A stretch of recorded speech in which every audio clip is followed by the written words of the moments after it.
Karet merupakan komoditi ekspor yang mampu memberikan kontribusi di dalam upaya peningkatan devisa Indonesia.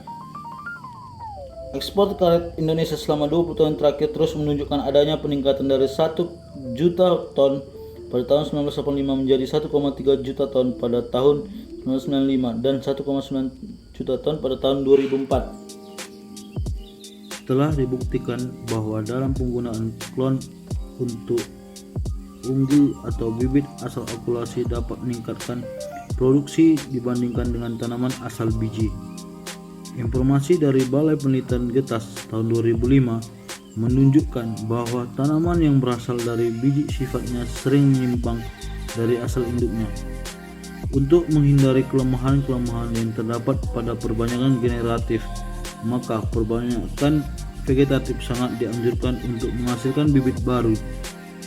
Saat ini klon GT1 banyak digunakan sebagai batang bawah karena memiliki tingkat kesesuaian yang tinggi serta relatif tahan terhadap serangan cendawan akar putih dan juga merupakan klon primer. Adapun langkah-langkah dalam pelaksanaan okulasi sebagai berikut.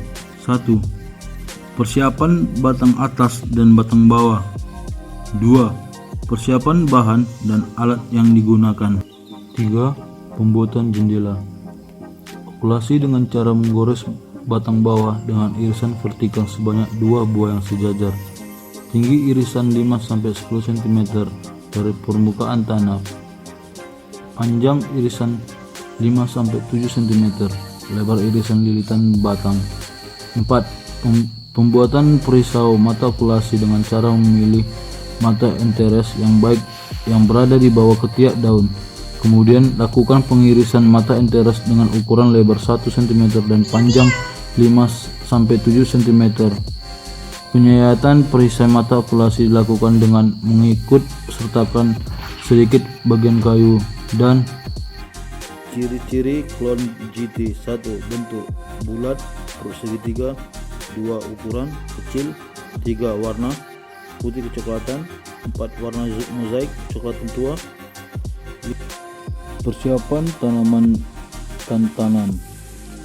1. Pembukaan lahan atau land clearing, yaitu lahan tempat tumbuh tanaman karet harus bersih dari sisa-sisa tumbuhan hasil tebang, sehingga jadwal pembukaan lahan harus disesuaikan dengan jadwal penanaman. Kegiatan pembukaan lahan ini meliputi A. Pembabatan semak belukar. B.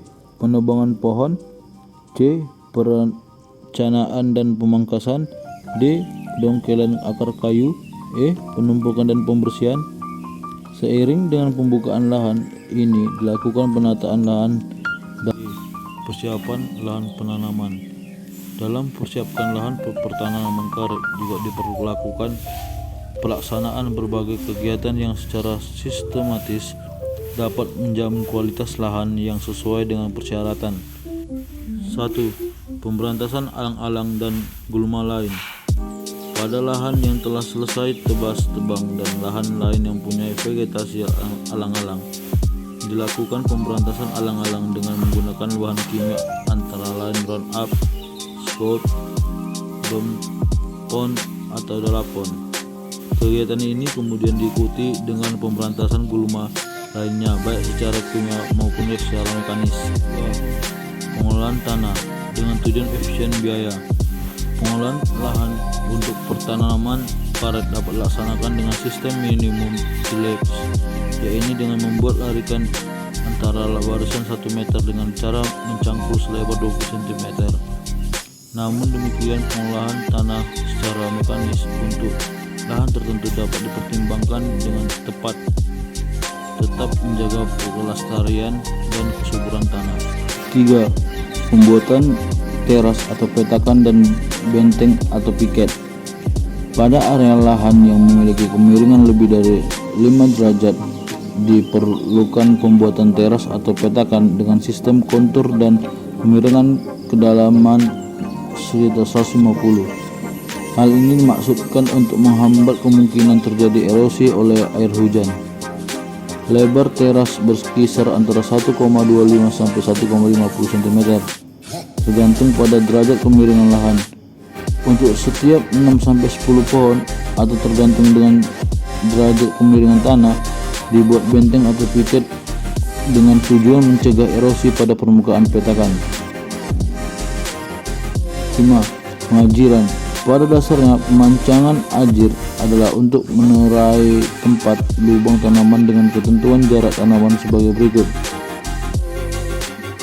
yaitu pada area lahan yang relatif datar atau landai atau kemiringan antara 0 derajat sampai 8 derajat. Jarak tanam adalah 7 meter kali 3 meter sama dengan 476 lubang atau per hektar, berbentuk barisan lurus mengikuti arah timur barat berjarak 7 meter dan arah utara sampai selatan berjarak 3 meter. Pada area lahan bergelombang atau berbukit, kemiringan 8% sampai 15%. Jarak tanam 8 meter kali 2,5 meter sama dengan 500 lubang. Pada teras yang diatur bersama setiap 1,25 meter atau penanaman secara kontur. Bahan ajir dapat menggunakan potongan bambu tipis dengan ukuran 20 cm sampai 30 cm. Pada setiap titik pemancangan ajir tersebut merupakan tempat penggalian lubang untuk tanaman. 1. Pembuatan lubang tanam. Ukuran lubang untuk tanaman dibuat 60 cm kali 60 cm bagian atas dan 40 cm kali 40 cm bagian dasar dengan kedalaman 60 cm.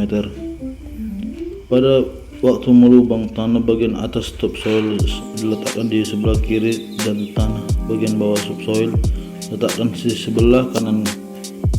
Melubang tanaman dibiarkan selama 1 bulan sebelum bibit karet ditanam. 1. Penanaman. Pada umumnya penanaman karet di lapangan dilaksanakan pada musim hujan, yakni antara bulan September sampai Desember, di mana curah hujan sudah cukup banyak dan hari hujan telah lebih dari 100 hari. Pada saat penanaman, tanah penutup lubang dipergunakan topsoil yang telah dicampur dengan pupuk RP atau rock fosfat 100 gram per lubang. Di samping pemupukan dengan urea 50 gram dan SP 36 sebesar 100 gram sebagai pupuk dasar. Penyerapan atau panen. Produksi lateks dari penanaman atau tanaman karet ditentukan oleh keadaan tanah dan pertumbuhan tanaman. Klon unggul juga dipengaruhi oleh teknik dan manajemen penyerapan. Apabila ketiga kriteria tersebut dapat terpenuhi, maka diharapkan tanaman karet pada umur 5-6 tahun telah memenuhi kriteria matang sadap. Kriteria matang sadap antara lain apabila keliling lilik batang pada ketinggian 130 cm dari permukaan tanah telah mencapai minimum 40 cm. Jika 60% dari populasi tanaman telah memenuhi kriteria tersebut, maka area pertanaman sudah siap. Tinggi bukaan sadap. Tinggi bukaan sadap baik dengan sistem sadapan ke bawah atau downward tapping system UTS maupun sistem sadap ke atas atau upward tapping system atau UTS adalah 130 cm diukur dari permukaan tanah. Waktu bukaan sadap. Waktu bukaan sadap adalah 2 kali setahun, yaitu pada 1. Permulaan musim hujan di bulan Juni dan B2. Permulaan masa intensifikasi sadapan atau di bulan Oktober. Oleh karena itu, tidak secara otomatis tanaman yang sudah matang sadap lalu langsung disadap, tetapi harus menggunakan waktu tersebut di atas tiba. Kemiringan irisan sadap. Secara umum, permulaan sadapan dimulai dengan sudut kemiringan irisan sadapan sebesar 400 dari garis horizontal. Pada sistem sadapan bawah, besar sudut irisan akan semakin mengecil hingga 300 bila mendekati. Kemiringan irisan sadap. Secara umum, permulaan sadapan dimulai dengan sudut kemiringan irisan sadapan sebesar 400 dari garis horizontal. Pada sistem sadapan bawah, besar sudut irisan akan semakin mengecil hingga 300 bila mendekati.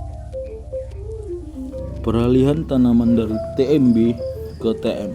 Kondisi pertumbuhan yang sangat sehat dan baik. Tanaman karet telah memenuhi kriteria matang sadap pada umur 5-6 tahun. dengan mengacu pada patokan tersebut. Berarti